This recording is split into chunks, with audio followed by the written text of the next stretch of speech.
You're listening to the Vibrant Vision Podcast, a podcast designed to help you get clarity, increase your confidence, and cultivate the most important connections so you can have the impact you were created to make. I'm your host, Amanda Kerrigan. Now let's get to making that vibrant vision a reality. Hi there, welcome to episode 22 of the Vibrant Vision Podcast, and today we're wrapping up our series on procrastination with how to actually beat it. How do we do this? How do we actually get rid of this habit so that we can actually do what we want? Last week, we talked about the real reason you procrastinate. And if you missed that episode, I encourage you to go back and listen to that episode because it'll break down a lot of what we're talking about here in a lot more detail. It's really kind of foundational to this episode because in order to understand how we can stop procrastination, we need to know why we do it in the first place. So I'll reveal some of that in this episode, but again, I highly encourage you to go back and listen to that episode because it's going to give you a lot more background. Okay, if you've already listened to the episode, then let's just dive right in. So the real reason you procrastinate isn't because you're lazy or avoid work or bad at time management or undisciplined. Maybe you have those issues. I'm not saying you don't. Let's face it, we all struggle with those issues, but they're not the real reason you procrastinate. The real reason you procrastinate is basically emotional management. You're trying to avoid an unpleasant emotion. Boredom, stress, uncertainty, a feeling that you're not enough, a lack of confidence. All of these things can contribute to procrastination. Obviously, this is counterproductive because you end up experiencing more, not less, unpleasant emotions when you procrastinate, because that stress feeling is going to be multiplied by 10 when you're staring down a deadline and you're like, I can't possibly meet this deadline. There's just no way. So not only do you feel uncertain, but you also feel rushed or pressured or just out of control, or like you let yourself down. Like you're not really being the real you. So what do we do about this? How do we manage our emotions so that they don't manage us? That's really the question we're answering in this episode. So first, it starts with awareness. I've said it a million times in this podcast, and I kind of feel like a broken record, but I'm going to say it again.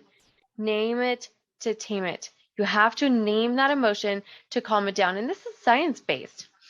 So there's this professor at UCLA, his name is Matthew Lieberman, and he conducted a study, and basically he found that when we name our emotions, it makes those negative emotions like sadness and anger and stress less intense.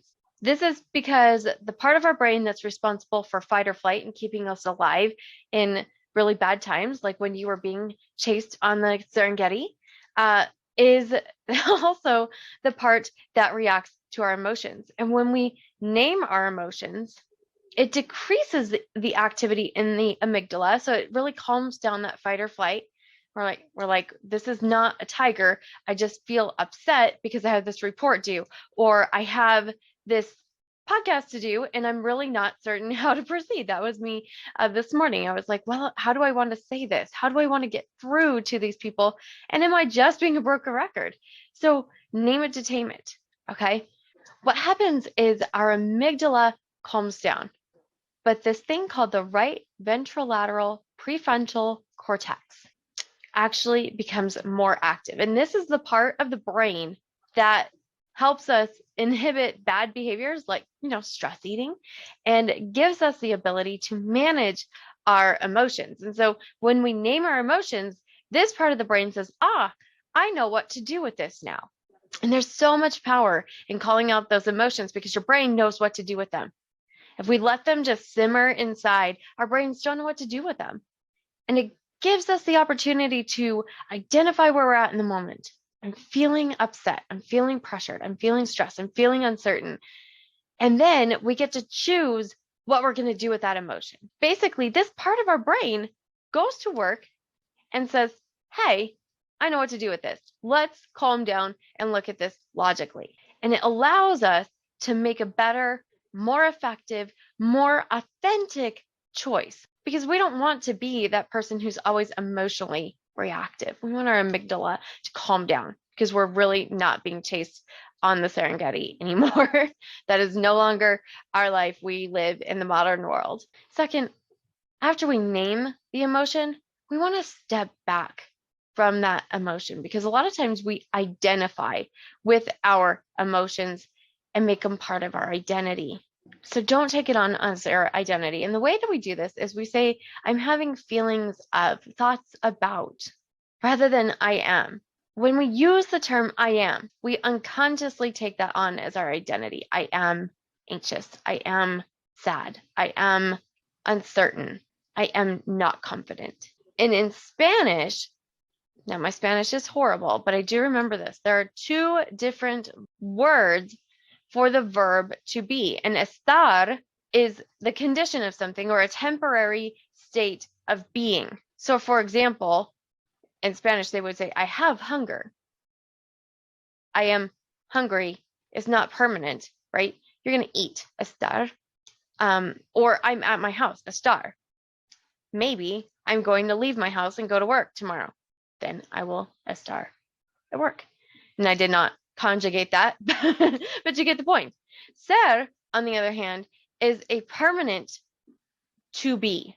So generally, this is part of our identity. So this helps me think about, am I in that current I am having feelings of, or am I really this emotion? So is it temporary? I am having feelings of anxiety, or is it permanent? I'm anxious. I'm an anxious person.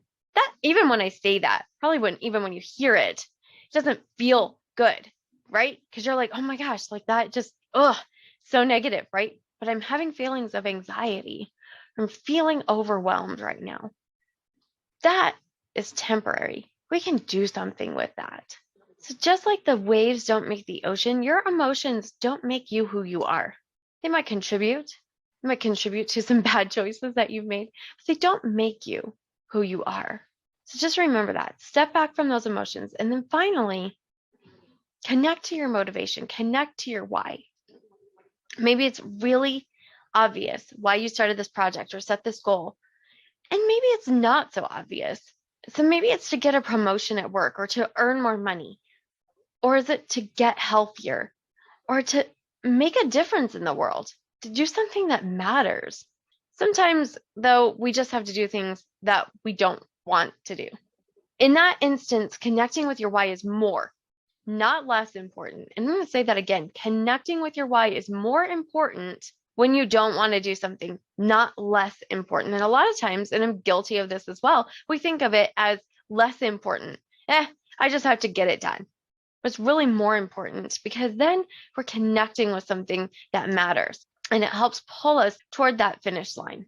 And so, for example, I had a presentation about a month ago that I needed to do for a staff meeting for a team that had a reputation of being unpleasant, we'll say. Basically, my friend told me they might eat you alive, and that's okay. Yikes. Nobody wants to hear that, right? And so I wanted to do something else at work. I was like, this project looks a lot more fun. And I just thought, you know what? This is dumb because this thing is going to be still hanging over my head next week, and then I'm going to feel rushed, and I hate feeling rushed. So I'm just going to do it.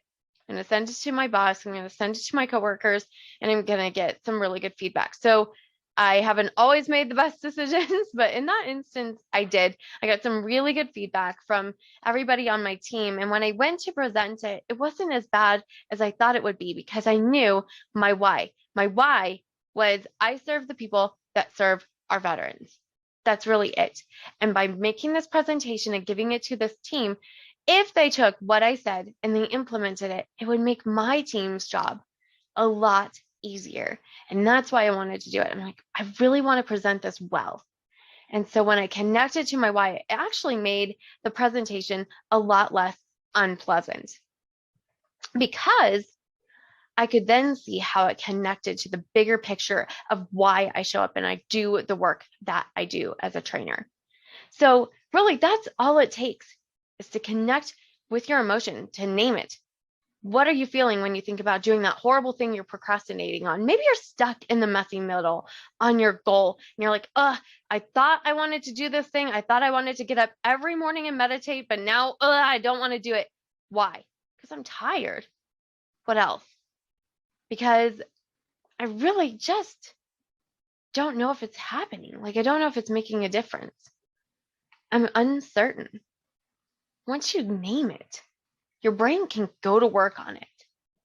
And then just say, I'm having feelings of uncertainty. Reframe it so that it's not becoming your identity.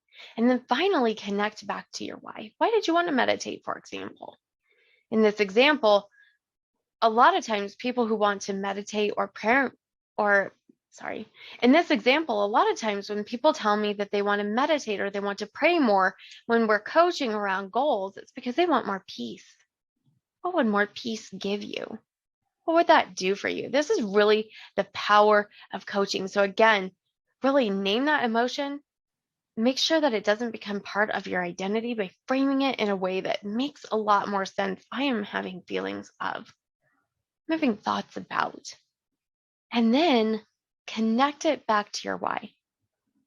And as you can tell, those questions that I asked are what really makes coaching magical, because you can do all the self-coaching in the world.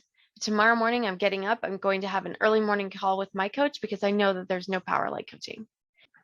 So if you really want some help overcoming procrastination, building that confidence, building that muscle of doing what you are called to do, then I invite you to just schedule a complimentary call with me. It's 30 minutes. You and I are going to knock this thing out, figure out what's going on and why you really want to do the things that you want to do so that you can stop procrastinating. So I'm going to drop that link in the show notes for you. And next week, we're going to start a new series. I'm super excited. Until then, live your vibrant vision. Really live it and do it well, because today is the first day of the rest of your life. I'll talk to you next week.